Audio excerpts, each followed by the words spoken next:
Yo, what's good, jammers? How y'all doing?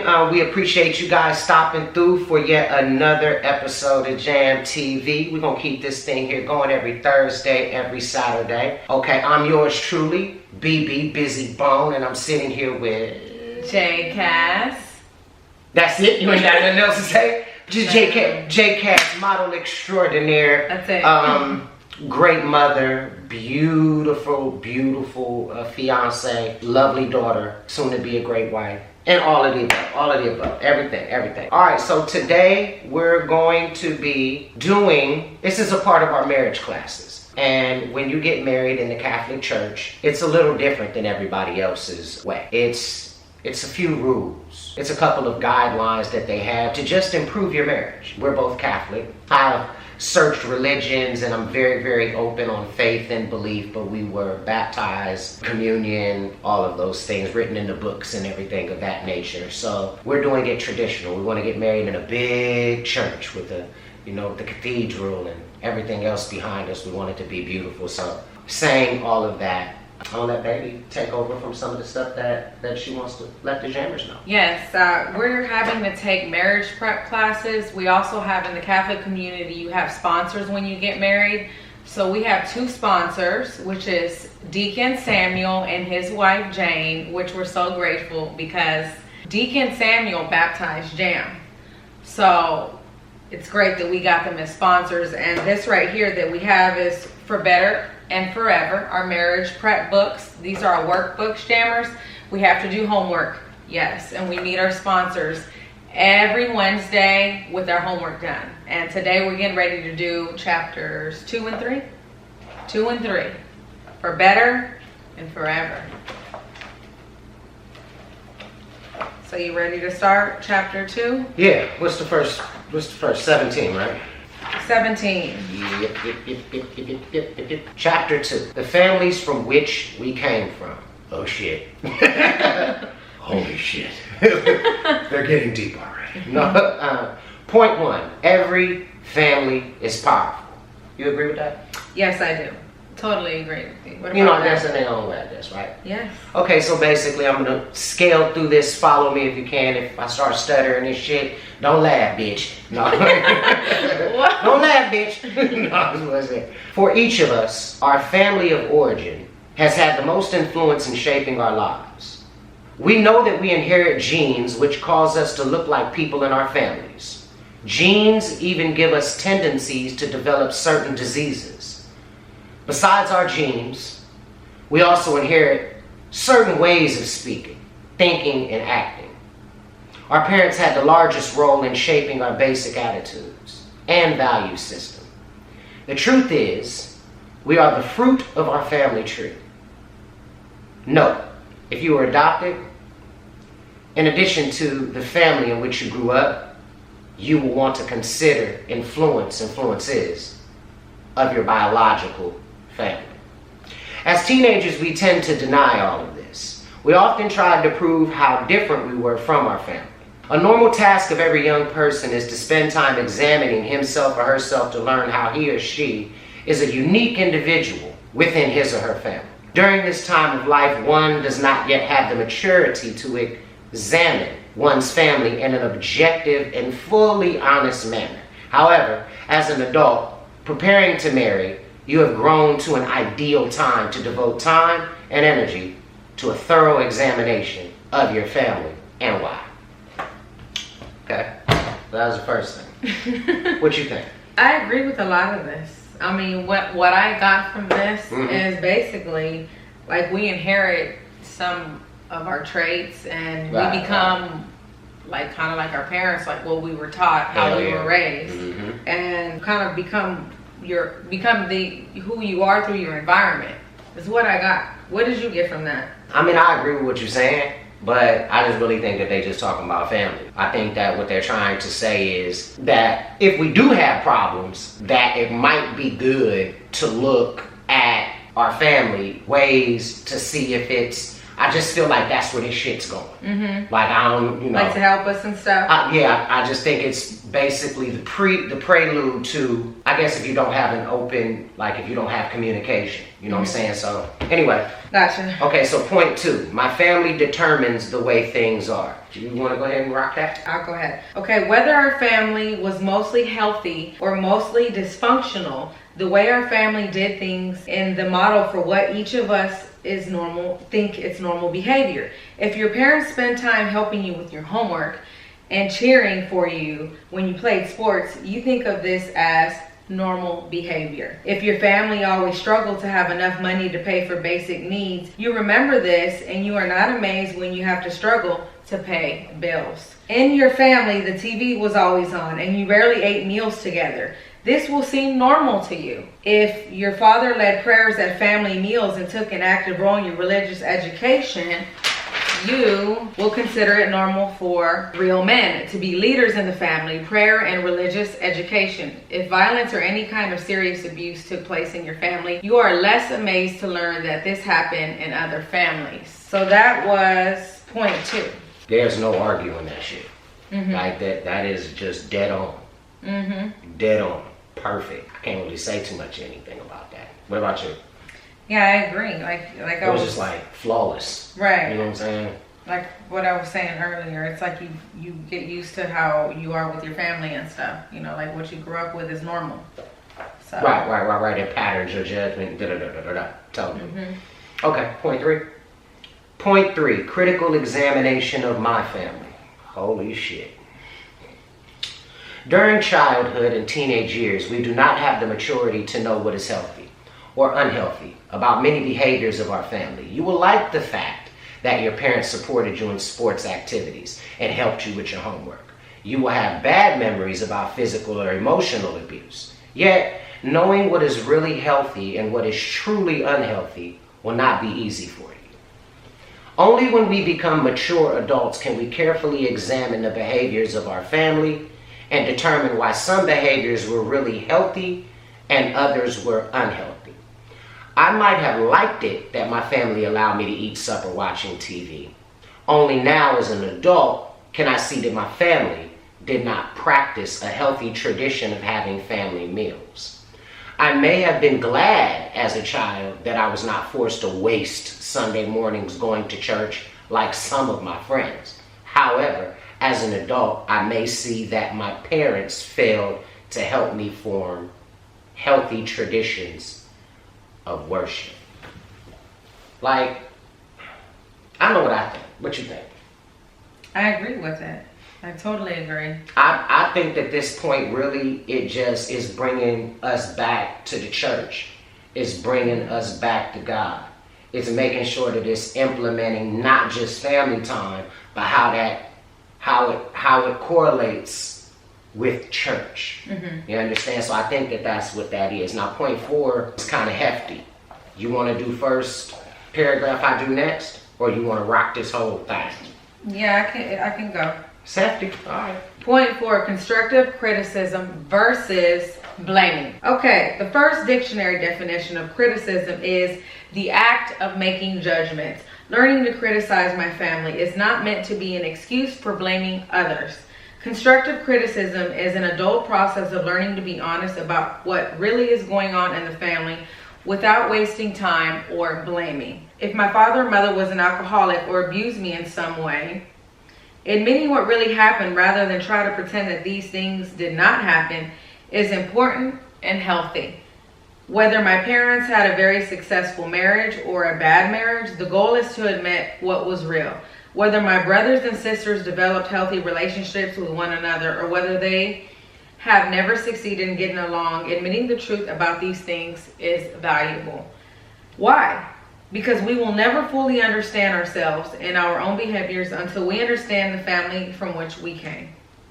When Susie and Frank married, he was pleased that she liked to prepare roast. It was always his favorite meal. Nevertheless, he could not understand why Susie always cut the roast into 2 sections before she cooked it. The roast tasted fine, but he was always a little disappointed that he did not have the opportunity to crave the whole roast the way his father had always done it at Sunday dinner. One day, as Susie was getting a roast ready to cook, Frank asked her why was she cutting it into 2 sections. Susie stopped, looked up at Frank, then back at the roast and said, because that is the way my mom always prepared it. It cooks better that way. Later that evening, Susie's mom called on the phone, and Susie remembered to ask her why she always cut the roast into 2 sections before cooking it. Her mother started laughing and explained, when your father and I were newlyweds, I did not have a big pot enough to hold a whole roast. So I learned to cook it into 2 smaller pots. Later, when I got a big pot, I guess I just kept cutting on it in half out of habit. If you don't understand the history of family, you're likely to repeat it, whether it makes sense or not. I mean, well, constructive criticism versus blaming. I don't know. I would look at it as constructive criticism versus picking at somebody.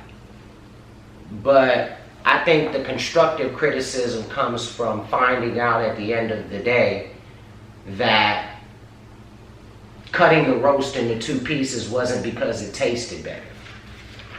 It didn't really make no sense. And when you get to the bottom of it, you see why. Mm-hmm. But it's more, to me, the story's lighthearted because you're not really supposed to be like that with your spouse. Like, so the fuck what? So you cut the goddamn roast into fucking 2 pieces. We're fucking eating. You know what I'm saying? Uh-huh. So I get that, but I get that. You know what I'm saying? It just seems... You know, I feel like that this is teaching us patience with each other and just figuring out. It just seems like it's not enough so what in it. It's like everything's looked at so goddamn critical. Like, damn, you spilt the cup because you heard a loud noise. You know what I'm saying? Okay, yeah, because the loud noise scared her. Blah, blah, blah. Anyway, that's how I look at it.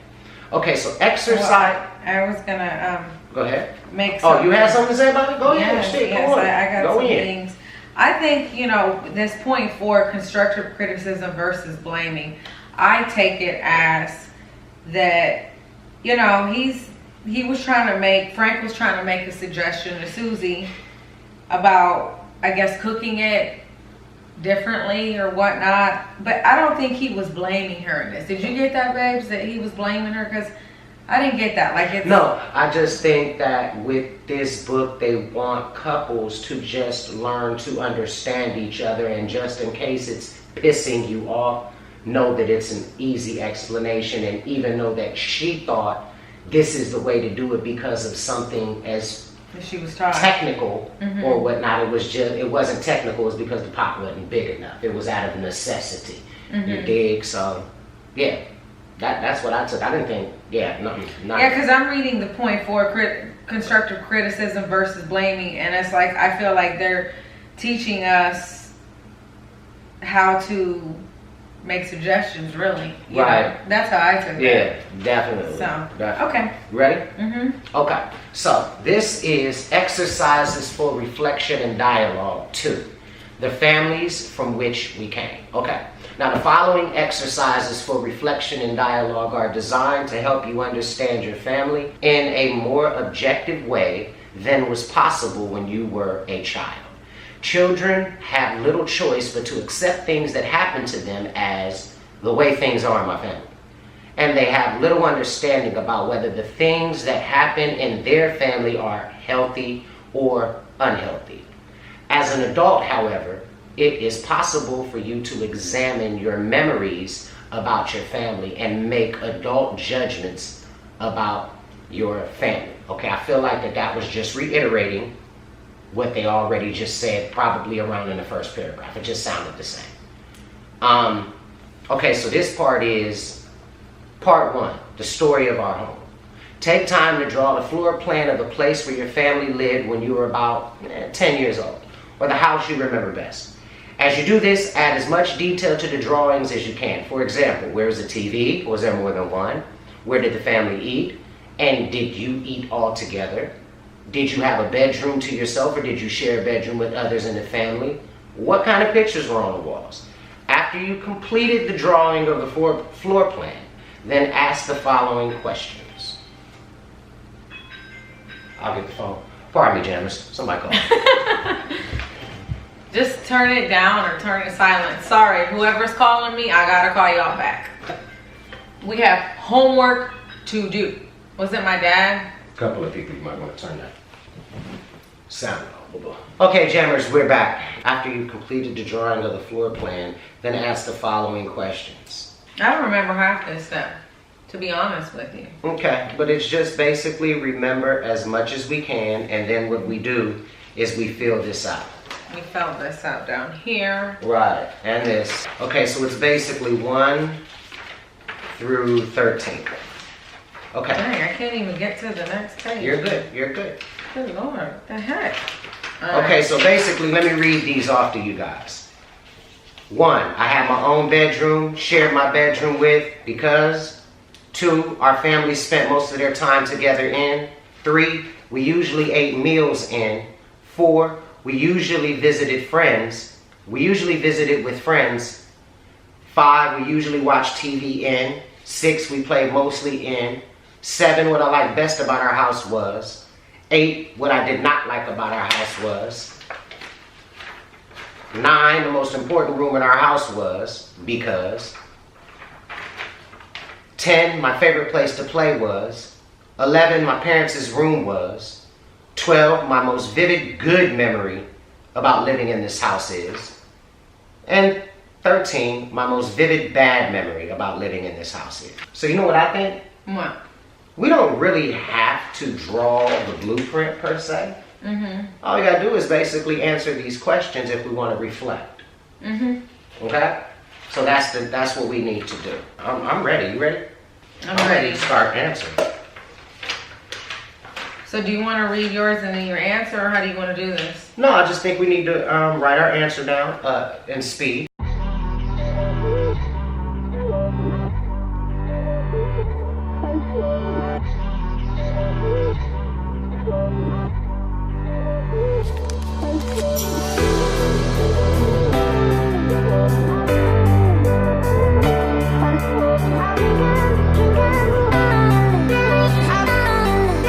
Okay, Jammers, so we just completed part 1. We're now How'd you do? going into part 2. I did good. Mm-hmm. I answered everything. Got all mine. Yeah, look at mine.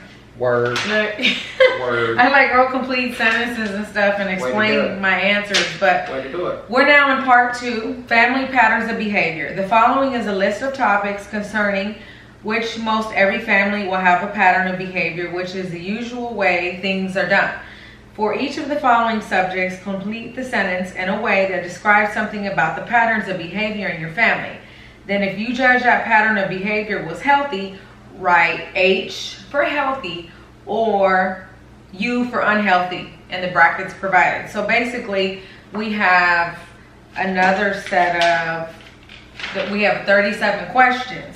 And the questions are getting my homework done, being on time, political debates, spending time with friends, spending time with relatives, parental unemployment, frequent serious illness, physical affection, emotional support, being punished by my parents, eating healthy meals, abusive language, frequent yelling, sufficient income for the family, control of the family's money, regular exercise, physical, emotional abuse, sex education, rules for dating, sexual intercourse before marriage, smoking, alcoholism, regular medical, dental checkups, divorce, sex abuse, death, reading as a form of recreation, psychological abuse, family prayer, Sunday worship, the role of my mother, the use of drugs, a college education, mental illness, the role of my father, dealing with pet animals, holiday traditions, vacations.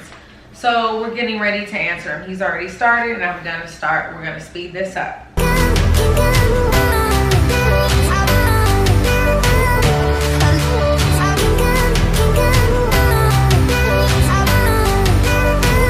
You write, you finish the sentence, and then you determine if you think that was healthy or unhealthy. Oh, okay. I just put healthier. I'm gonna take a smoke break. I'll be back. I'll be right back. I mean, I was like, getting homework done. It is whatever you think it is. I always did. It's always healthy. So, you know, okay.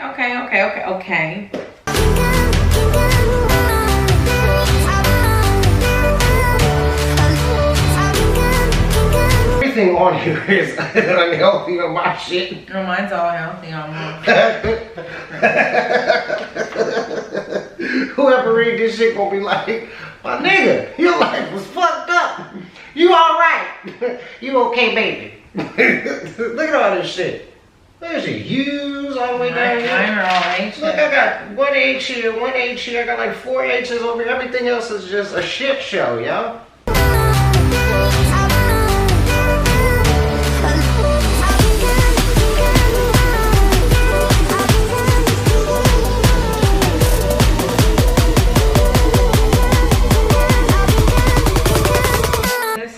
Makes you realize like how you were raised in a way, doesn't it? Yeah, it's just difficult when you've been thrown over here, thrown over there. You know what I'm saying? I'm like answering questions from foster home, from, you know, my mom's and just being kidnapped and all of that. So I'm answering like I'm trying to fit everything in, you know, because I met Eazy-E when I was like 15 years old. It's pretty fucking fast. You know what I'm saying? I was kidnapped from 4 till 6. I was in a foster home for like 5 years. I don't really have too much left, you know? So I'm just trying to sift through all of that. You know what this shit tells me? What? God damn, I ain't supposed to be alive. Well, I think it makes you stronger. This upbringing here, Jesus Lord, this is terrible. Jammers, this is like being in school. Answering these questions really make me see how close I am with my mom and dad and like the things we used to do. Like, you know, how I'd ask for the holiday traditions and stuff like that. Like, my mom would always get me dressed up in Halloween stuff, and my dad would take me trick-or-treating, and Christmas was always big, and Thanksgiving. So it's just bringing back my childhood memories.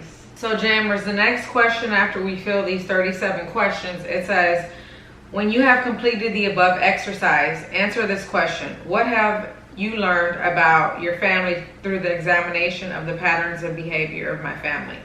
So now we're answering that. Did you already answer yours, babe? Now after she answers that, the next thing is, after you have worked through this exercise on your own, share all the information with your partner. Since you will marry not just a person, but also a family, your partner has a right to know everything that is important about your family. The process of talking about the strengths and the weaknesses of your families will help both of you come to terms with the reality of your families.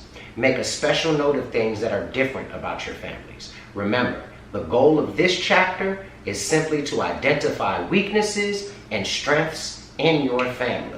The next chapter will offer an exercise for examining how these family patterns of behavior have affected you and your relationship with your partner. So honey, do we want to stop the camera and talk about it amongst ourselves? I think we could do it after we complete this whole thing. Or do you want to just stop the camera and do that? Yeah, I want to kind of talk about it. So Jammers will be back. Okay, Jammers, we are back. We have completed our questionnaire and we talked about it. It was pretty good. It was pretty good. It was informative because it was just like, it got deep as hell. You know what I'm saying? Started asking like real deep questions. So that was cool, I think. But I think that everything that you told me, I already knew. Me too. Like, I already knew everything. It's like we already shared this information with each other. So I know that we're going down some sort of a right pathway. Because the things that we know this about each other. You did? Okay, so come on. Right. So, okay. Yeah, I'll start. Chapter 3, the person that I've become, or the person I have come to be. We can think of our family as the foundation of our lives. An architect can explain how the strength of stability in building depends on the quality of its foundation. The better we understand our family, the better we can identify and deal with our personal strengths and limitations. We will also get the insight into why our family of origin will be a help or a hindrance in trying to build a healthy marriage. As teenagers, we began to experiment with building our personal lives. The difficulties of adolescence were necessary struggles in learning that each of us has the opportunity to make critical choices about the kind of person we're going to be. No matter how much our family formed us in certain ways, we have each chosen to walk in a individual path. Even identical twins turned out to be quite distant persons, yet the foundation constructed by our family of origin will always influence our choices. As an adult, preparing for marriage, this is a great time to get to know myself as fully and as honestly as possible. Marriage is an opportunity to offer my very self as a high gift to the person I love. The better I know myself, this is all sweet and stuff, so. The better I know myself, the better I can offer my true self to my partner, which is very true. Offering the gift of myself is not as easy as it may seem. Consequently, choosing to be fully honest is knowing myself, and to be fully honest with my partner about myself is quite a challenge. I can agree with that somewhat. Many people believe that this kind of personal honesty is dangerous and even destructive. They have been taught to think that sharing only the positive parts of themselves with their partner is the best. They try to hide or leave it in the past, their personal limitations and past mistakes. The difficulty with this approach is that in the end, it does not work. In intimate relationships such as marriage, what we think we can hide from one another begins to affect the relationship. The effect is usually more harmful because we're trying to deny it. For example, if one of my limitations is that I drink too much alcohol, I may think I can hide this from my partner. However, I am only setting up for more problems as my partner has to live with my denials about my excessive drinking. And there's some quotes down there, aren't there? You want to read that little quote down there? Yeah, limitations are things that can cause difficulties and challenges in a marital relationship. Keeping things in order is a good thing, but an excessive focus on orderliness might be a real problem for one's spouse and children. The truth is, none of us is perfect. All of us have significant limitations and also wonderful qualities. A whole person is not a perfect person. A whole person learns to be honest about his or her strengths and limitations, and is continually learning to build on the strengths and deal with the limitations. Becoming a whole person is a lifelong effort, and no one manages to do this alone. We all need the support of God and good friends. If two people are willing to work at this together, they are likely to become better persons and construct a healthy marriage. Questions for reflection and dialogue about myself and my partner. So another questionnaire, right? Okay, how much is this? We're gonna have to. Oh my God. And this is it, though. No, it's all good. I'm just So you know what we going overboard. You know what we can do is see, this one we can actually. This is a lot. I don't know if the jammer's gonna be ready to sit for all of this. No. What I suggest, what we can do is, I mean, this is pretty much it. We I read. think we gotta do this by ourselves. I could cut you off, but it says right here, I think my partner's strongest conviction or belief about each of the following is. You feel me? Yeah. I think some of this stuff we do on our own. So this is what I suggest. Jammers, those were the 2 chapters that our battery's about to die. I'm seeing that, I can see. Okay, so jammers, we are going to complete the final questions for chapter 3, as you can see right here. Y'all can't see this shit. So we appreciate you listening to us. This is teaching us how close we are and what we need to work on to be better, and it's very helpful. So any of you guys that are getting married, please take marriage prep classes. It really helps you learn your partner, and I appreciate everything. And if you like this episode, please press the like button. If you haven't already subscribed, make sure that you subscribe. We appreciate you guys. The camera's dying out on us. We appreciate you guys. And like they said, on behalf of J Cass, on behalf of myself, we definitely appreciate you. So, all right, I think we should figure the rest of this out, right? Yes, and thank you for tuning into Jam TV. We appreciate you guys so much. Jam TV.